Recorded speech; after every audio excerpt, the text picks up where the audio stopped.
Hello बच्चों, क्या हाल चाल, कैसे हो आप लोग। तो आज जो है क्लास 12 केमिस्ट्री का जो अगला वीडियो है बच्चों, वो आप लोगों के लिए आ गया है। तो आप लोग क्या करो, कॉपी पे निकाल लो और वीडियो को ध्यान से देखना शुरू करो। तो मेरा जो टॉपिक है यानी अपक्रिया के वेग को प्रभावित करने वाले कारक यानी factor affecting rate of reaction, यानी अपक्रिया के वेग को प्रभावित करने वाले कारक। उसमें जो पहला है अभिकारक की प्रकृति।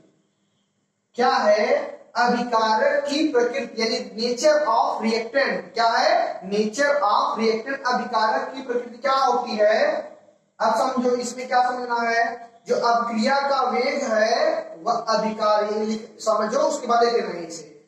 जो अपक्रिया का वेग है बच्चों, वह अभिकारक की प्रकृति पर निर्भर करता है। जैसा अभिकारक की प्रकृति होता है उसी प्रकार अपक्रिया का वेग होता है।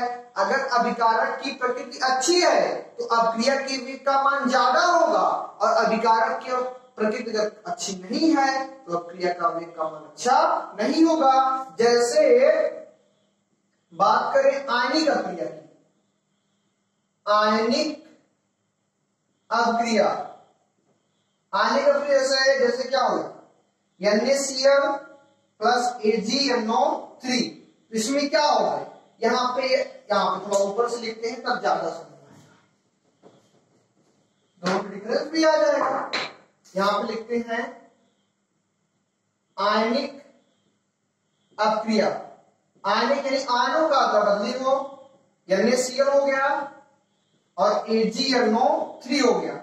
इसको अगर तोड़ोगे तो Na प्लस के रूप में, Cl माइनस के रूप में, Ag प्लस के रूप में, NO3 माइनस के रूप में होंगे। तो ये जो अपक्रिया होने में ज्यादा समय नहीं होता। इसमें परमाणु किसके रूप में? आयन के रूप में। इसको होने में बहुत कम ही समय लगता है। तो यहाँ पे NaNO3 बन जाता है और AgCl बनता है। ये अपक्रिया मात्र 10⁻⁶ सेकेंड में हो जाती है। यानी ये अपक्रिया बहुत कम ही सेकेंड में अगर हो जाती है तो इसका जो R होगा, रेट ऑफ रिएक्शन अपक्रिया का वेग जो होगा बहुत ज्यादा होगा। आई बात समझ में? यानी आयनिक अपक्रिया का आयनिक अपक्रिया होती है उसकी जो अपक्रिया का वेग होता है वो सबसे ज्यादा होता है। अब कम की बात करें, जैसे सहसंयोजक अपक्रिया की बात करो, सहसंयोजक अपक्रिया की बात करो, जैसे यहाँ पे N2 है और यहाँ पे H2 है, तो गिब्स क्या बना रहा है? NH3 हो रहा है, 3 2 6 2 3 6। अब N2 की बात करोगे, नाइट्रोजन ट्रिपल बन, हाइड्रोजन की बात करोगे, हाइड्रोजन 1 बन, और नाइट्रोजन से कितने हाइड्रोजन? 3 हाइड्रोजन। अब बताओ यहां से क्या हो रहा है, बॉन्ड क्या होगा? माने बॉन्ड टूटेगा, बॉन्ड क्या होगा? टूटेगा। यदि बॉन्ड क्या होगा? टूटेगा तो फिर बॉन्ड का क्या होगा? फॉर्मेशन होगा। यानी लंबा प्रोसेस है। यानी पहले बॉन्ड यहाँ पे क्लीवेज होगा, बॉन्ड आपस में टूटेगा, फिर ये बॉन्ड आपस में टूटेगा, तो ये आपस में जुड़ेंगे, फिर नया बॉन्ड बनेगा। तो ये प्रक्रिया होने में बच्चों क्या होता है? टाइम लगता है। यानी इसका जो अपक्रिया का वेग होगा आयनिक अपक्रिया से क्या होगा? कम होगा। यानी इसका जो अपक्रिया वेग होगा बहुत कम ही समय में होगा, इससे उसका अपक्रिया का वेग ज्यादा होगा और इसका अपक्रिया का वेग कम। आई बात समझ में? तो ये क्या था? नेचर ऑफ रिएक्टेंट अपक्रिया यानी अभिकारक की प्रकृति जैसे होती है उसी प्रकार रेट ऑफ रिएक्शन या अपक्रिया का वेग का मान क्या होता है? बढ़ता है।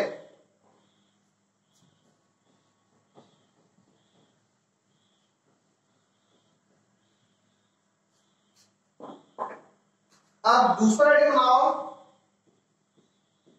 अभिकारक की भौतिक अवस्था, यानी इसका होता है फिजिकल स्टेट ऑफ रिएक्टेंट। यहां पे होगा फिजिकल स्टेट ऑफ रिएक्टेंट। अब समझो, जो अपक्रिया का वेग होता है वह अभिकारक की भौतिक अवस्था पर निर्भर करता है। जैसे भौतिक अवस्था 3 होता है, ठोस, द्रव,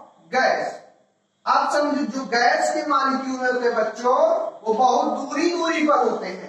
जब ये दूरी दूरी पे होते हैं तो इस क्या होंगे, यह क्रिया बहुत क्या होगी, तेज होगी, यानी बहुत जल्दी होगी। जब क्रिया बहुत जल्दी होगी तो क्या होगा, उसका अपक्रिया का वेग सबसे ज्यादा होगा।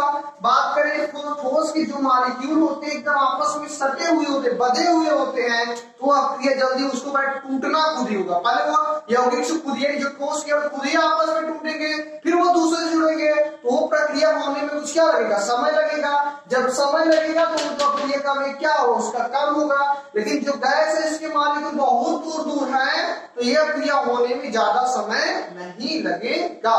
तो अभिकारक की जो भौतिक अवस्था होती है यानी अपक्रिया का वेग जो होता है अभिकारक की भौतिक अवस्था पर निर्भर करता है, जिसमें गैस की अपक्रिया का वेग सबसे ज्यादा, उसकी कम द्रव का अपक्रिया का वेग और सबसे कम ठोस की अपक्रिया का वेग होता है। ऐसा क्यों, गैस का जो अपक्रिया का वेग होता है सबसे ज्यादा क्यों होता है, क्योंकि इसके जो मॉलिक्यूल होते हैं वो बहुत दूरी दूरी पर होते हैं। और ठोस का अपक्रिया का वेग सबसे कम इसलिए होता है, इसके मॉलिक्यूल आपस में एकदम क्या हुए होते हैं, सटे हुए बधे हुए होते हैं, जो जिससे इसलिए वो क्या लगता है, समय लगता है। तो ये भी हो गया।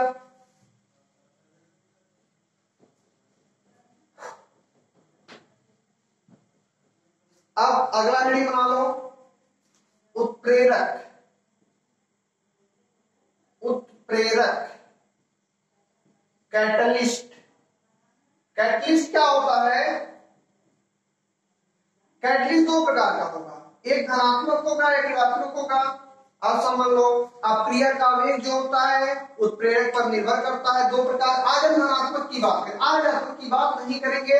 और कृष्ण रसायन सरफेस केमिस्ट्री है उसमें सभी प्रकार के हम उत्प्रेरक की बात करते हैं। तो उत्प्रेरक क्या करता है, उत्प्रेरक धनात्मक उत्प्रेरक क्या करेगा, अपक्रिया के वेग को बढ़ाने का कार्य करता है।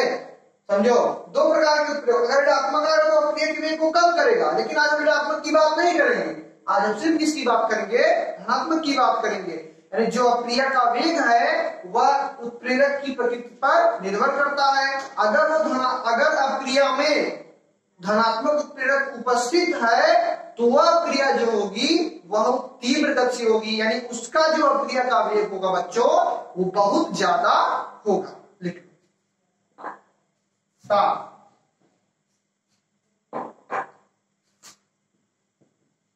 ताप हो गया, ताप बहुत सिंपल है। टेम्परेचर की बात करेंगे, अगर ताप में वृद्धि करोगे, अगर ताप बढ़ाओगे तो अपक्रिया की दर भी बढ़ जाएगी, एकदम सिंपल है। यानी ताप बढ़ाने पर अपक्रिया की दर बढ़ जाएगी, अपक्रिया का वेग क्या, अपक्रिया बहुत तीव्र गति से होने लगता है। ऐसा क्यों, क्योंकि उसमें सक्रिय अणुओं का अंश बढ़ जाता है। और ताप बढ़ाओगे जो सक्रिय होंगे वो बहुत तेज गति से कार्य करेंगे और जो निष्क्रिय होंगे तो नष्ट हो जाएंगे। आई बात सुनना, यानी ताप बढ़ाने पर अपक्रिया की वेग का मान बच्चों क्या होता है, बढ़ता है। क्यों बढ़ता है, क्योंकि सक्रिय अणुओं का अंश बढ़ जाता है और निष्क्रिय अणुओं का अंश क्या होता है, वो घट जाता है। ताप की बात हो गई। आगे जो मेरा लास्ट है सांद्रता, यानी किसकी बात करेंगे, सांद्रता। किसकी सांद्रता, अभिकारक की सांद्रता। अभिकारक की सांद्रता यानी कंसंट्रेशन ऑफ रिएक्शन। सांद्रता बढ़ेगी तो अपक्रिया के वेग का मान बढ़ेगा, एकदम से। सांद्रता यानी गाढ़ा होगा तो प्रोडक्ट क्या करेगा, ज्यादा फॉर्मेशन करेगा ना। यानी अगर जो अपक्रिया का वेग होता है वो सांद्रता की देखो कंसंट्रेशन डायरेक्ट प्रोपोर्शनल किसके होता है, डायरेक्ट प्रोपोर्शनल आर का होता है। जितना ज्यादा कंसंट्रेशन उतना ज्यादा रेट ऑफ रिएक्शन। आई बात सुने, जितना कम कंसंट्रेशन उतना कम rate of reaction. Rate of reaction का अपक्रिया का वेग, यानी अगर कंसंट्रेशन है सांद्रता, यानी जो अपक्रिया का वेग है वो सांद्रता पर डिपेंड यानी निर्भर करता है। यदि आप सांद्रता में वृद्धि करोगे तो उसके जो अपक्रिया का वेग का मान है वो बढ़ेगा।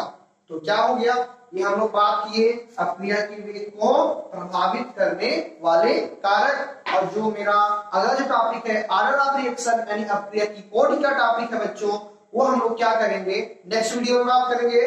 तब तक के लिए हंसते रहो, मुस्कुराते रहो और वीडियो को ध्यान से देखते रहो। धन्यवाद।